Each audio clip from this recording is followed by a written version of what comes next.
Doctors say that all problems are from nerves. By nerves, they mean a lack of subtle energy, a lack of happiness.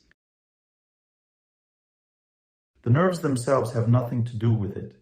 It's the energy that moves through them.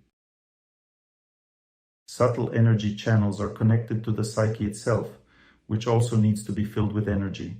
Some people say, Dr. Torsunov, I'm in a bad mood. I can't clean up. I feel bad. That means the psyche is depleted, lacking subtle energy. Raise your hand if you feel you currently lack this energy. Lady, let's practice with you. Look, when people are self-absorbed, they lack energy. They simply don't know how to receive it. To get energy, you need to detach from yourself. Forget about the problems you're always thinking about. Let's repeat together. I wish everyone happiness. Repeat after me. That sounded a bit dull. Let's say it joyfully. I wish everyone happiness. I wish everyone happiness. I wish everyone happiness. I have a question for you. Do you feel better now? Yes. See, how great. Just said it twice and it worked. Why? I'll explain now. The reason is that a person becomes depleted when their psyche is focused on themselves. When there is an energy exchange, a person says, I wish everyone happiness. People feel happiness and say, well done. We wish happiness to you too. There is an exchange. Did you really feel better, or am I just suggesting it to you? Yes. See?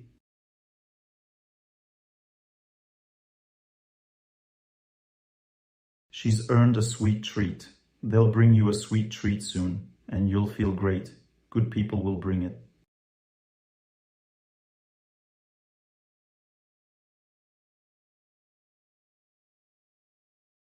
So, we have two types of subtle energy channels, and just knowing this can ease your life.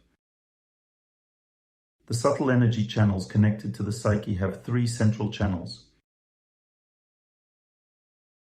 One of them runs along the spine. It's called the tree of life. This central energy channel is responsible for the desire to live. If a person is not disillusioned with life, not upset about anything, they have enough energy to live. If you feel sluggish, it means there's no motivation to live. Find what you want to live for.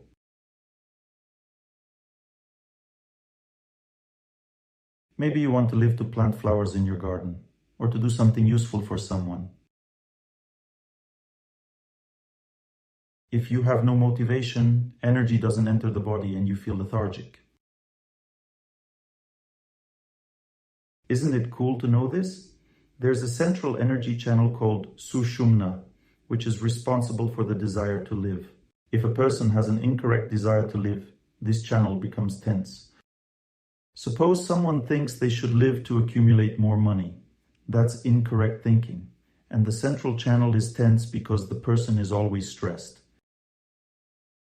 This tension in the central channel leads to the accumulation of tension in the head, and then a migraine starts. Why does it start? It's from thoughts about money.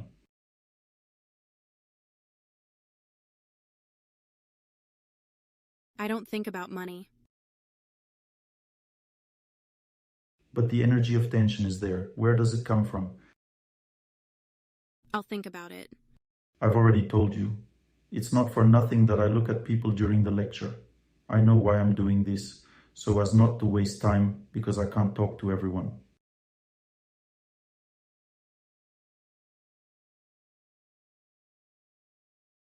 I'll rewrite my wish today. I've understood. All right, rewrite it and we'll see what turns out tomorrow.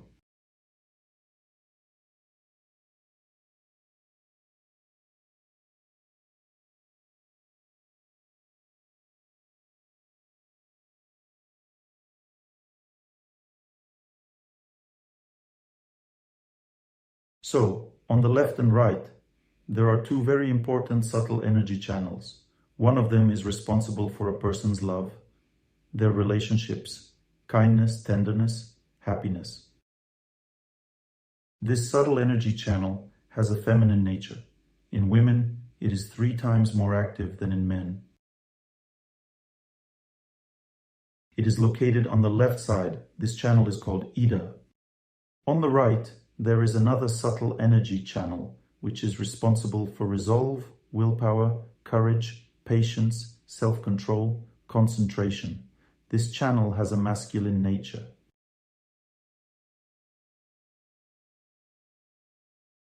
The desire to live is the same for everyone. Everyone wants to live, both men and women. Or do women want to live more? You're mistaken. You think so because you are women. Men say, we want to live more. Everyone thinks so about themselves.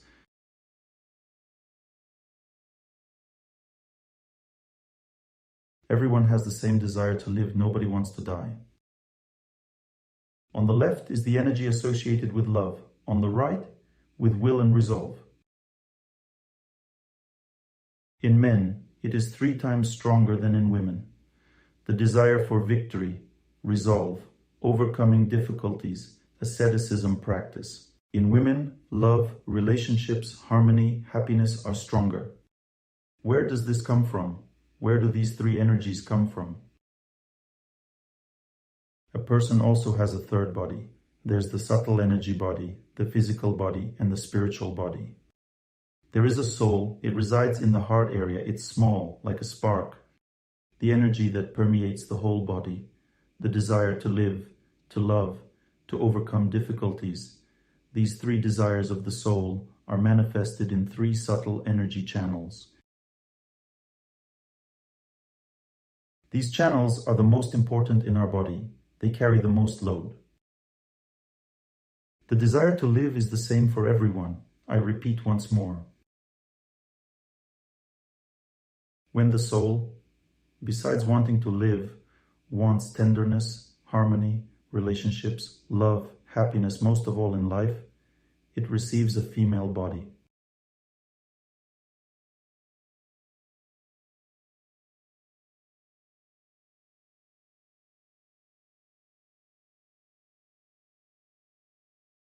The Ida Nadi channel starts to work actively in a small child right from the beginning of cell development. The body becomes predisposed to love, very tender, sensitive, beautiful, attracting the energy of love, drawing attention.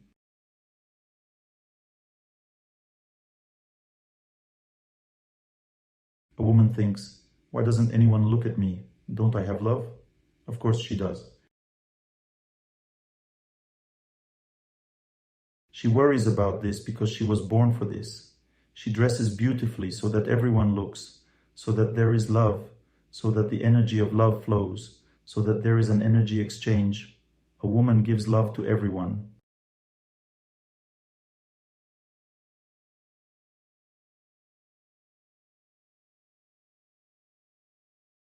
She dresses beautifully, smiles at everyone, and feels happiness when everyone is happy in their relationships. Who does a woman love? People. She loves people in general, which is why she is naturally caring and tender.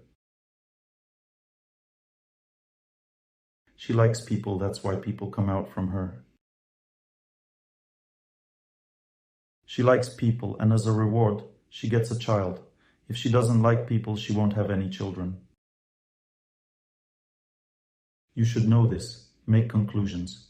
She says, I don't have anyone. Do you like people? No. That's why no one will come out from you. No one will trust you with a child if you don't like people. Who knows what you might do to them? If you love people, your hormonal function gets activated.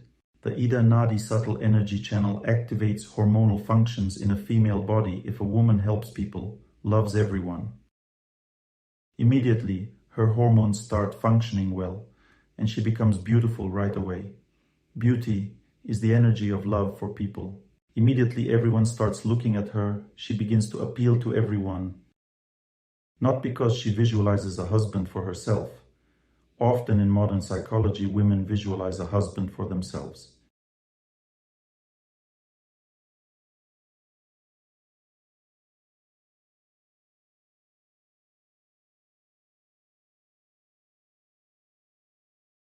My friends have been married for a while and I keep dreaming about a prince.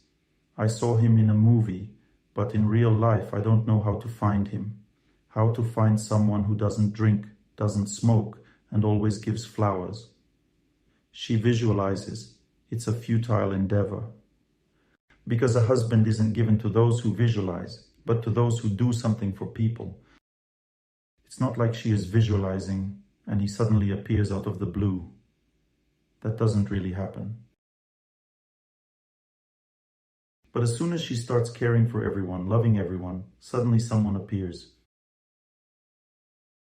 One should have this kind of thinking. You see, a lot depends on your thinking in life.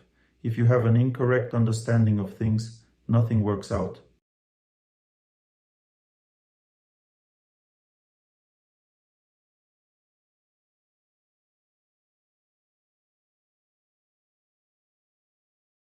Learn how to live correctly, it's important.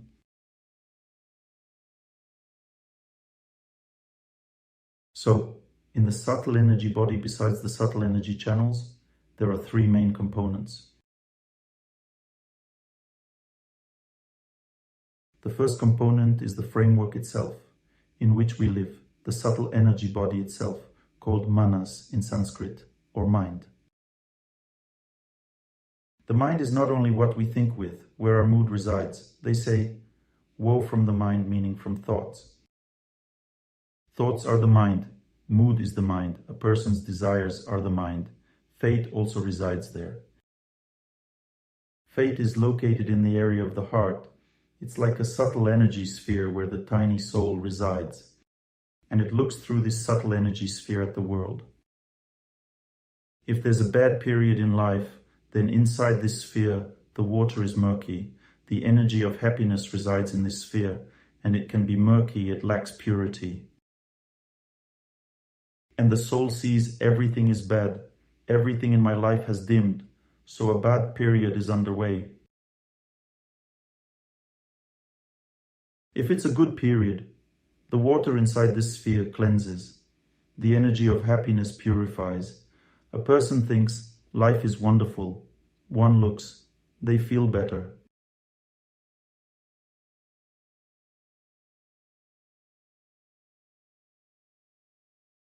A person has senses. These senses belong to the mind, to the subtle energy body. For example, the sense of sight belongs to the mind. And there's the organ of sight, which belongs to the physical body. All this connects together, and a person can see. But you should know that the subtle energy body does not die. It remains alive after the death of the physical body. Only the physical body dies. It dies, and the subtle energy body separates from it, exits, and begins to look at everything outside of this body. You might say, I'm such a wonderful fantasizer, making up all these interesting things, but I'm not making anything up. There is already such scientific research. There is Professor Moody, who was a cardiosurgeon, and he operated on people in near-death states when they were between life and death. And these people after surgery gave testimonials. Imagine lots of sensors are set up. Surgeons say that a person's heart stops. And according to Pavlov's theory, at this time a person can't think because the psyche depends on nerve impulses. During this time a person starts seeing everything from above, and then they can tell what the doctors were discussing. These testimonials are documented. It's not made up. It's a scientific experiment. The Hindus came up with a good religion when, passing away, you don't die completely, as a famous singer wrote.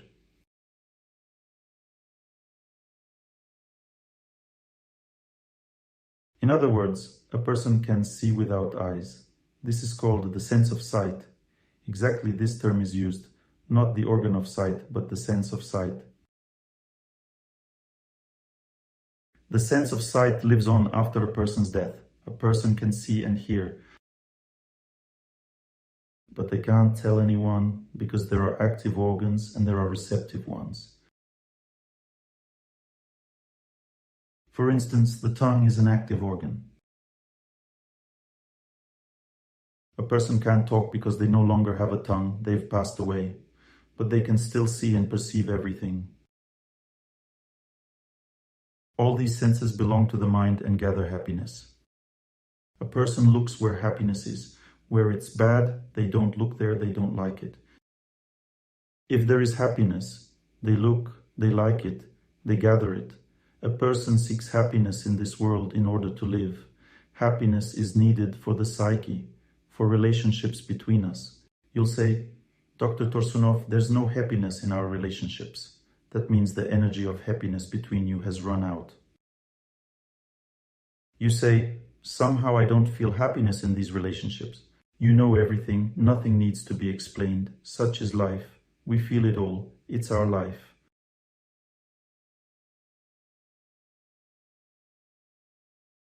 So, we're discussing the subtle energy structure, which is called manas or mind. It thinks, dreams, harbors moods, good or bad. It holds fate, this energy in a sphere. It looks at this world.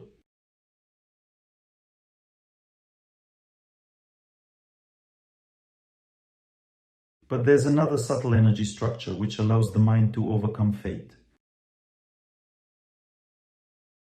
For this sphere of fate to function properly, we have a subtle energy structure that handles it, the intelligence. Imagine, there are words for everything, meaning people knew about this before. There is such a subtle energy structure. In Sanskrit it's called buddhi, meaning intelligence.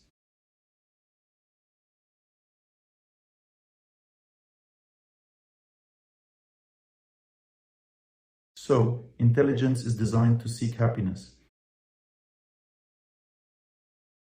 When a person sees happiness somewhere, and this happiness never ends and has a stable nature, the person says, I believe in this.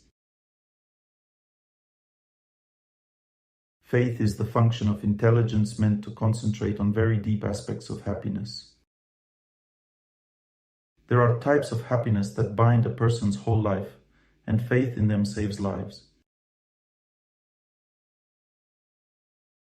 There's a song. I believe in you, my dear girlfriend. This faith guarded me from a bullet in the dark night. I feel joy. I'm calm in deadly combat. I know you'll meet me with love, no matter what happens to me.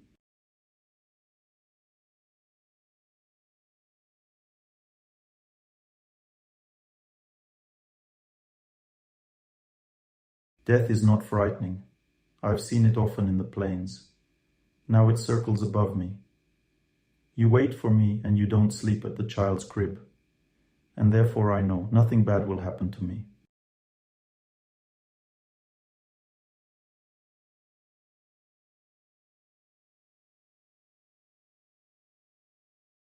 This knowledge is a function of intelligence. Faith is a function of intelligence. Resolve, meaning a person wants to achieve happiness, is a function of intelligence. Goal-orientedness, reaching goals, is a function of intelligence.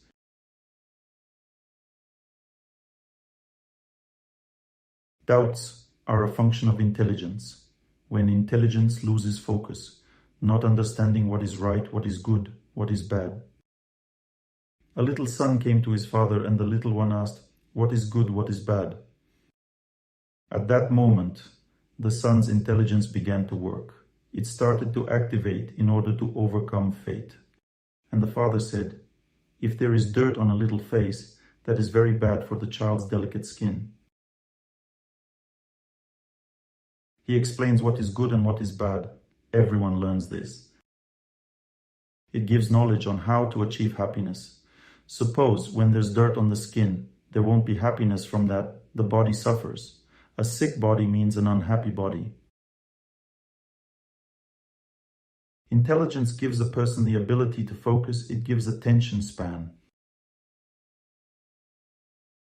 Concentration depends on the amount of happiness.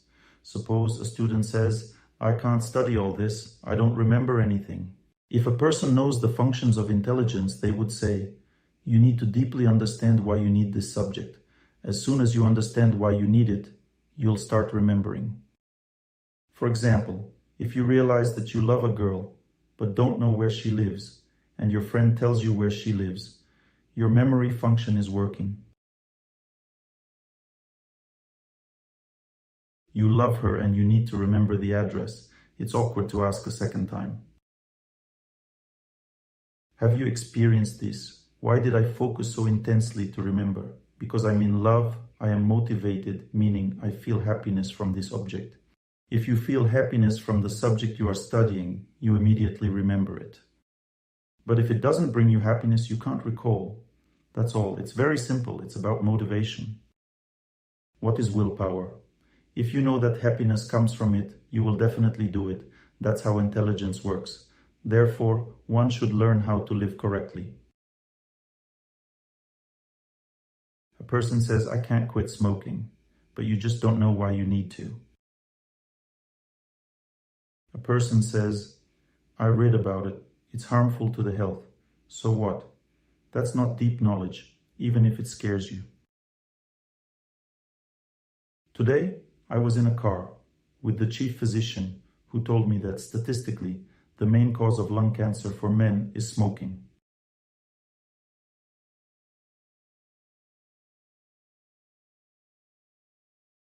And do you think all the men here will quit smoking now? No.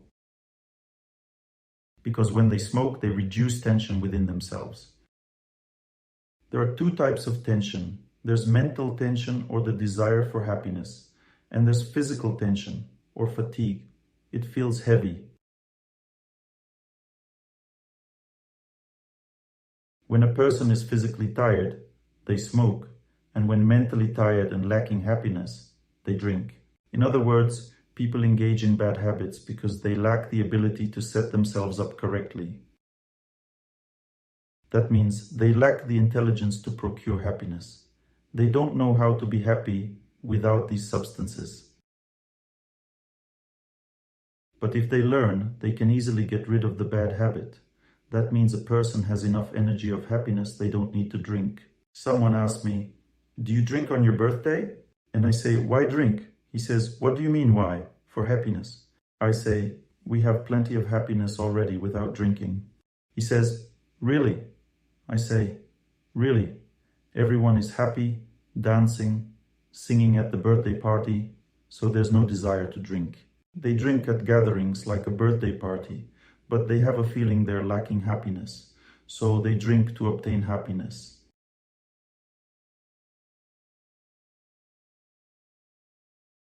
And then they have a headache the day after the party.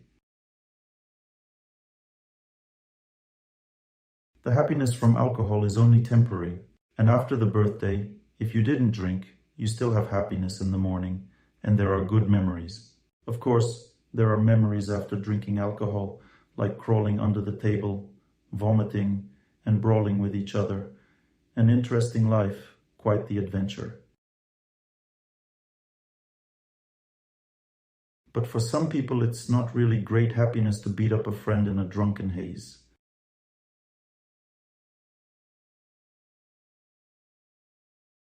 That's why, as you saw in the movie The Irony of Fate, the character said to himself, need to drink less. It means the intelligence was activated due to the cold and misery.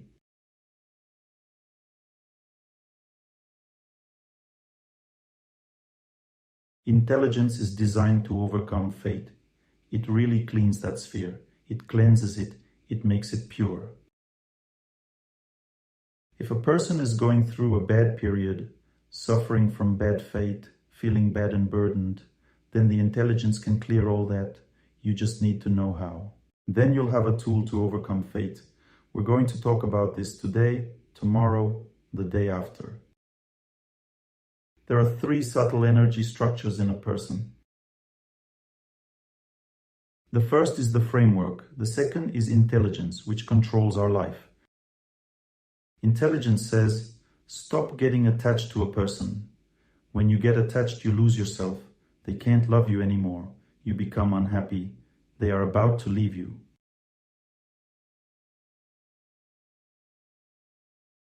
So, what to do?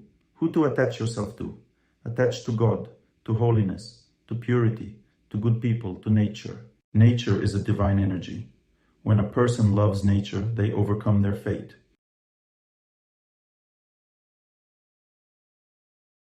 So, a person filled with the energy of nature overcomes their fate.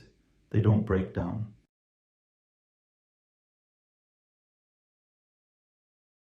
They love nature, they're filled up with the energy of nature, and they overcome fate. It gets easier for them because they love nature.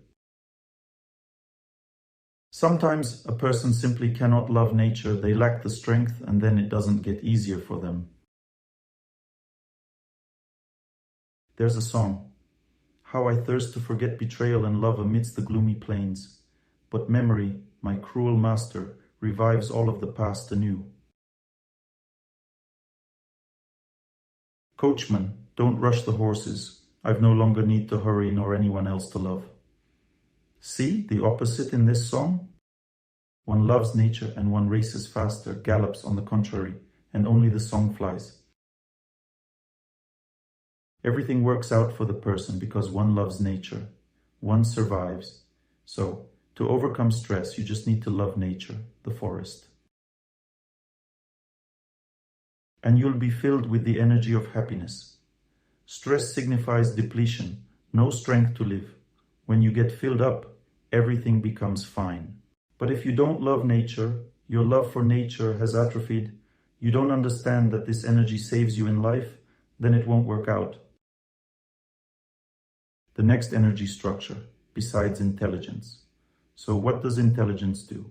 Intelligence seeks happiness. In this case, the person's heart was broken. One loves nature. Intelligence says, sit in the sleigh and go, look into the distance and sing, and you'll overcome your fate. It will get easier for you. Intelligence tells this to the person, because the person replenishes and overcomes fate. Bad fate means depletion. That sphere gets depleted. There's no happiness inside. I feel bad. I've been abandoned.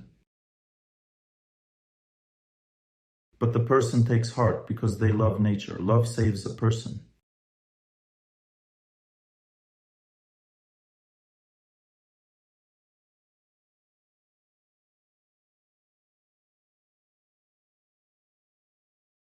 I had such severe stress in my life. I prayed, did everything I could, and I noticed that I still lacked strength. I already felt calmness in my heart. Everything was okay. I was defeating fate, but I lacked the strength. Then I realized that I just needed to walk in the forest. I started walking and I gained strength from trees, grass. If you love nature, it fills you up. You become calm, feel good, and you start to recover. Keep this knowledge, develop it in your heart. It will come in handy when the time comes.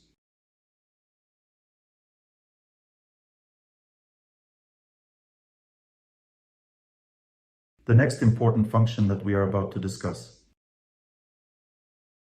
The third part of a person's psyche is called the sense of self-worth.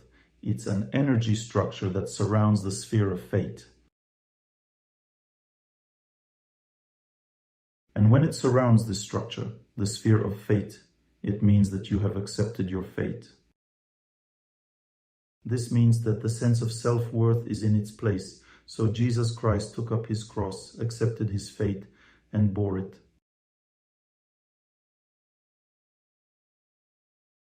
And he became powerful, strong, capable of defeating fate. This lesson shows us how to live correctly. A person must first accept what happens to them in order to overcome it later. If you hate it, you are angry, you do not love, you suffer, then you can't overcome fate. Suppose a child gets a bad grade. First, you need to accept it. Acceptance leads to the ability to discipline them calmly or talk about what you want to do with them. But it will be without malice. And this means that the child's intelligence will not be trampled on. When malice, hostility, hatred, irritation come into play, intelligence is lost both in the person acting this way and in the one on the receiving end. Without intelligence, there's no victory over fate. A child can't understand if you yell at them that they shouldn't get bad grades, because intelligence only lives in love. If you tell someone something without love, they can't understand, though sometimes you might want to. So, love is needed for understanding. That's why you need to accept first. Assume your child doesn't know that they need to get better grades. They lack the knowledge. Accept this, and it will be easy for you to communicate, to talk with them. If a husband decides to leave, accept it in order not to lose yourself. Because when a person doesn't accept something, their sense of self-worth stops functioning properly. In other words, the sense of self-worth is such an energy in the body that allows a person to be happy. When the sense of self-worth goes down, it's called humiliation. A person says, "I am humiliated." How can the person feel it? Their sense of self-worth went down, and that's called being humiliated. Can they be happy during this time? No. They feel, "I am unhappy, I am humiliated, I cannot be happy." When the sense of self-worth moves upward, a person feels, "I am the best. Introduce me to everyone. Why aren't you introducing me?" The sense of self-worth goes up. It is called pride.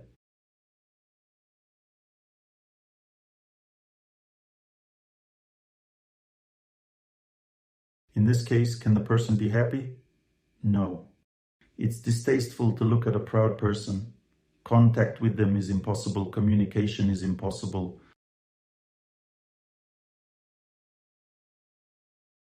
Pride makes you feel that everything is great in your life. But with whom is everything great? With no one. Because a proud person is needed by no one but themselves, they are living in an illusion. So, pride blinds a person. They feel great, but life shows them that nothing is great. They are needed by no one. Some people say, "Love yourself and everything will be fine." We will now explore whether it is possible to love oneself.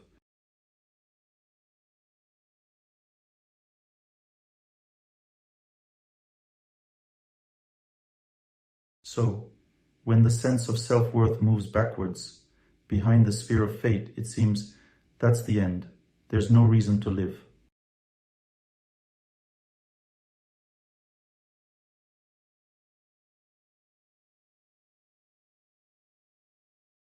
A person begins to think only of the past, doesn't know why to live now.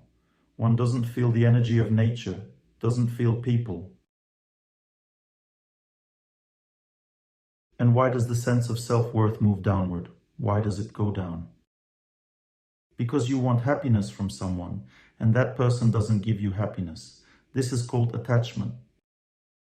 That means you don't want to create happiness in relationships, but you're just waiting. When happiness isn't given to you, as a result you feel humiliated. You were waiting and waiting, but there was nothing there, and your sense of self-worth plummeted.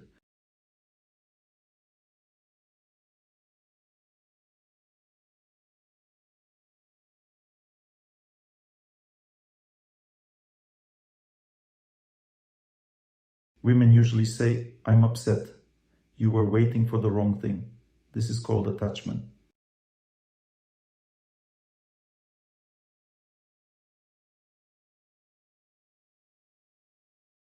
Or a person received happiness, but used it incorrectly, appropriated all the happiness to themselves.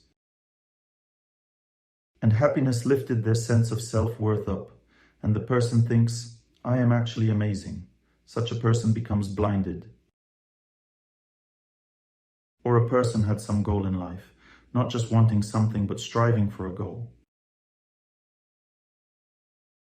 For example, the girl's goal in life, a husband, but the man decided to leave her. And suddenly everything breaks off. The sense of self-worth moves backwards. The woman can't see the reason to live.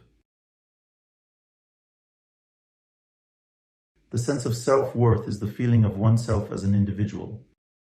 My personality is behind the fate, meaning I live in the past. I can't find happiness in the present time. Everything has ended. All is in the past.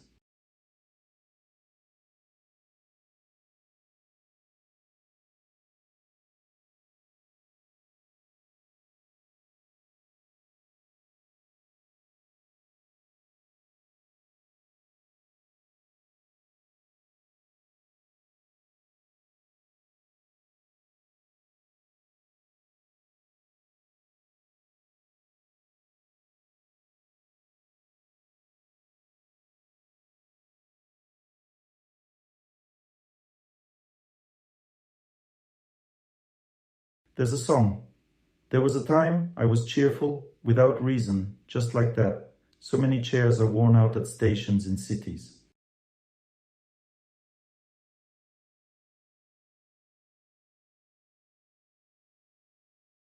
The night knocks like an apple at the window, and around, a bird's cry is fading away. I know one thing. I was young at heart, but now I'm old.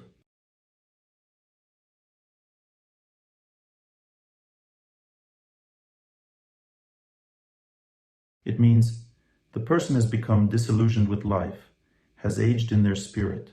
Their sense of self-worth has moved backwards. They see no meaning in life. Why? Because they set the wrong goals in life. If a person's goal is centered on another person, can we guarantee that they will always be happy? After all, an accident might occur, the person may die or leave, anything could happen, and they can't live without their loved one.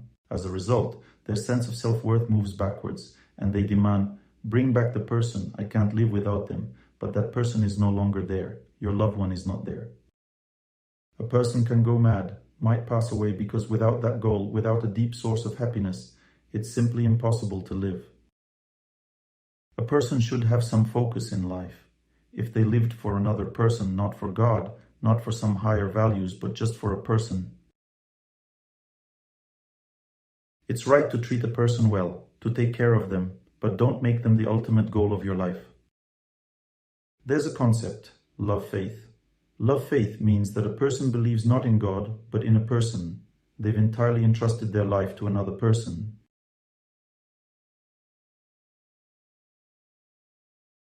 Can another person bear such trust? No, they don't have the strength for this. So the person screams, cries, wanting to reclaim their life's purpose. This state of mind is called depression. Depression starts with stress. A person loses contact with their source of happiness and stress begins, which turns into a reluctance to live. The person becomes depressed, doesn't want to live. And when they don't want to live, does happiness enter their fate? Happiness doesn't come into their fate. It doesn't spread throughout the body. Chronic diseases begin. All organs in the body lack happiness. Invisible threads aren't filled with happiness. As a result, they can't work. They lose friends. A person can live with everybody who surrounds them, if they have happiness, if they can share it. If they can't give anything, no one needs them. No happiness. Imagine you come to a friend and they moan and complain every day. You tell them every time, you should live, but they keep whining. You visit them once, twice, then you'll stop because they don't want to live. They are attached. They wait for happiness where it will never be again. This is called depression.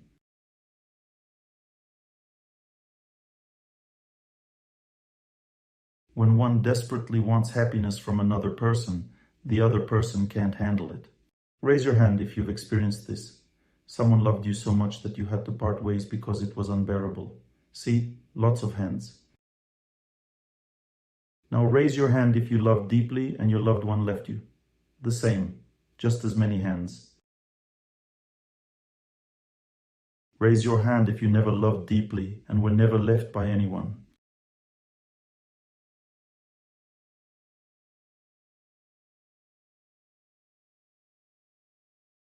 Now raise your hand if you started to love God and everything worked out. See, that's the right way. Alright, now let's explore how a person in depression perceives the world. In depression, a person doesn't want to do anything. They stand by the window, they see nature. Do they get filled by the energy of this nature? No. Their sense of self-worth is outside the sphere of fate. The person seems to be detached from their life, doesn't see people, doesn't see nature, sees nothing. Are they feeling well or poorly? Does such a person get filled with happiness? No, they feel bad. They don't know how to live correctly. They don't know that they need to properly adjust their sense of self-worth. They don't know how to adjust it correctly. So they stand there and think, what's happening? Why does it feel so bad? They can stand like this for a day, 2 days, 3 days, but nothing changes in their life. This state is called self-destruction. So, the first thing a person must do in their life is to bring back their sense of self-worth or accept their fate. Everything that nature assigns us must be gratefully accepted.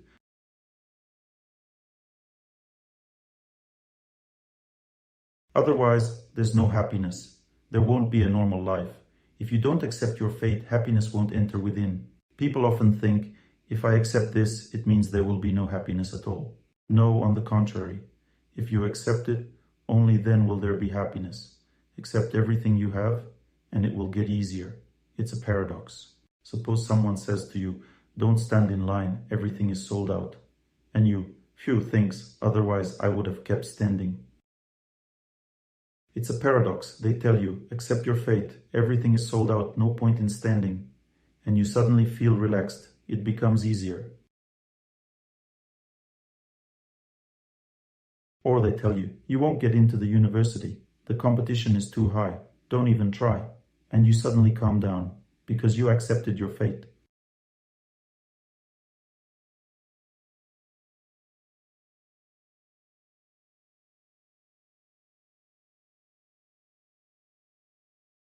If you're not meant to get into that university, it means fate has prepared something else for you.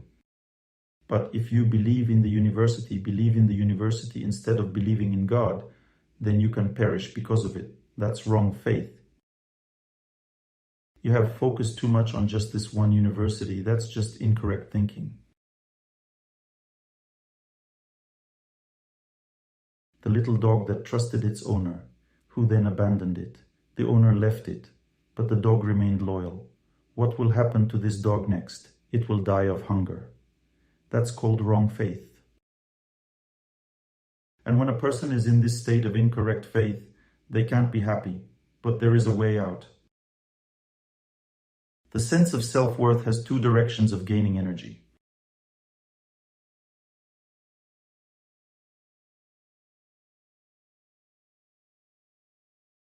The first direction is to gain energy from within oneself. This state of the sense of self-worth is called self-preservation. This is necessary. In order to breathe, to eat, to sleep under normal conditions, a person should take care of themselves.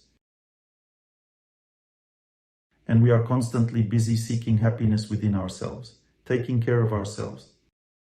But it's interesting to know that in this state, even though the sense of self-worth gets what it needs, it does not get the chance to replenish the psyche.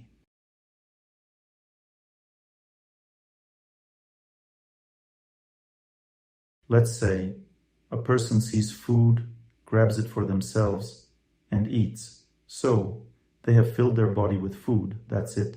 They have preserved their life. But people don't like such behavior. This means there will be no energy exchange. Now the second option, one takes food and feeds someone else. Let me give you this example. One priest asked another, listen, can you explain to me in a simple way how hell differs from heaven? The other says, generally, there's not much difference. Just the mood of the people differs. The first one asks, well, how is that expressed? Imagine you're in hell and there are big tables and long spoons to eat the food. There is a cauldron with food in the middle. This is a figurative representation.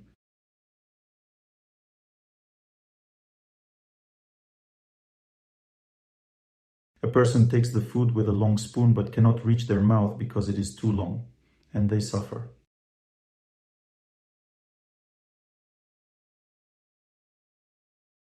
Now the second option, in heaven there are also big tables and everyone is happy because with that long spoon they feed each other. Whoever they can reach, they put the food in their mouth and that person eats. That's the difference between heaven and hell. If a person is only set up to live for themselves, there is no energy exchange. No exchange of energy with anyone, and so they become depleted. In other words, there are two directions of the sense of self-worth. One direction may only be activated by intelligence. A person cannot activate it within themselves alone. Our sense of self-worth is always inherently directed towards self-preservation. You forget about yourself and immediately self-preservation is activated. A person remembers that the only way to get replenished, to be happy and successful, being fortunate is about having the right condition of the sense of self-worth. If your sense of self-worth is tuned to caring for others, people will give you happiness. You smile at someone, they smile back. You smile again, and it goes on endlessly. So, there's material arithmetic, and then there's spiritual arithmetic. Suppose, according to material arithmetic, I give away $1. I don't have $1 anymore. I've lost $1. If nothing is given back to me, then I've lost everything. If it's spiritual arithmetic, I give a smile and get a smile back. I rejoice, smile again. It's an endless process. You see, there are different activities of energy. There are material ones and there are spiritual ones. And when a person directs their sense of self-worth towards helping others, they get filled with a very quality force. This is called the energy of happiness. It's very important in human life, because what do we mostly do throughout the day? Work, family, television. When a person works, are they filled up? No. They deplete themselves because they live to make money. Then they come home. Are they filled there or not? No, because they want everything to be okay. They're adjusting their life for themselves. And when watching television, do they fill up with happiness? No, they just want to relax, to calm down. They're tired from the day. Where do they get replenished? Nowhere. That's why a person gradually loses the strength to live. Their sense of self-worth doesn't switch to energy exchange, to being filled. The energy of happiness doesn't come in. They live in a closed system. Everything at work has become boring. Everything at home has become boring. Nothing good on TV. What the heck? Maybe have a drink. Drinking is basically suicide. It's a desire not to live. The person just falls into an illusion, and that's it. That's how people live. Now, to properly engage the sense of self-worth, one must perform a feat. So, a person's intelligence must know, forget about yourself, go to nature, wish everyone happiness. Go to nature. When people go to nature, what do they do there? They hurry to grill kebabs, break branches, light fires, watch TV. Do they receive the energy of nature? Only at the moment when they look at the river. Look, what a beautiful river. 1 second. Then they get back to grilling kebabs, watching TV. They go back home gaining almost nothing. But if a person goes to nature, and there they wish everyone happiness, then they are filled with the energy of nature. But you have to tune yourself into it. Some think, this is boring, to wish everyone happiness, but what to do? People don't even know what to do. They don't understand that there is love, joy, and so on. Their consciousness is atrophied. If a person can't engage with the world around them, they just become a zombie. They lose the ability to perceive this world at all. The system doesn't switch. Self-extinction happens. And a person leaves a close one. The only way they think they can get happiness is through sex and things like that. And he leaves his wife because there's no happiness in life. He goes to another woman thinking there will be happiness. But after he has enjoyed her, the same thing happens. New relationship, it's exciting at first. Everything seems great, but then everything fades again because the lifestyle is incorrect. And so it repeats over and over because you can't switch. You're just waiting for life to make you happy. If you don't switch, you get depleted. You've ruined relationships, ruined your job, ruined your health. To learn more on the subject of health and healing of the body, please make sure to read my health guide, available for download on my YouTube channel or on my Instagram page. Thank you very much and see you soon.